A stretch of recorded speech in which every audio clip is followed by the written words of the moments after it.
મારી બેનની આંખમાં આંસુ આવી ગયા. આંસુ તમે જુઓ, આ જે છે આ વેદના છે અંદરથી કે આટલી મહેનત કરવા છતાં પણ આંખમાં આંસુ લાવવા પડે છે.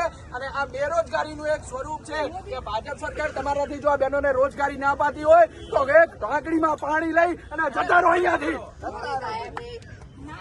ભાજપના જ કાર્યકર્તા એ બોલેલા છે અને એમના પ્રત્યે અત્યારે કેટલા બધા ભાજપના કાર્યકરો બહાર નીકળી ગયા છે. તો અહીંયા અમે કોઈની માં નથી, કોઈની બેન નથી. અમારી અમે શું કરીએ બોલો? અમે હવે ક્યાં જઈએ? કોના જોડે ન્યાય માગીએ? અમે અત્યારે લડીએ છીએ એકલા. કોને કહીએ અમારી વેદના? ના, પણ તમારી વેદના 2027 ચૂંટણીમાં બતાવવાની. આપણા જેવા 1 લાખ ઉમેદવાર છે. અત્યારે ચૂંટણી કરો અને જતી કરો, ભાજપ સરકારે જતી કરો. અમે કંટાળી ગયા નથી. સત્તા પરિવર્તન, ભાજપ સત્તા પરિવર્તન પરીક્ષા આપીએ છીએ. એક પોઈન્ટ થી રહી જઈએ છીએ દર વખતે. આ વખતે અમે તમારી ખોટી ભરતીના કારણે રહી ગયા છીએ.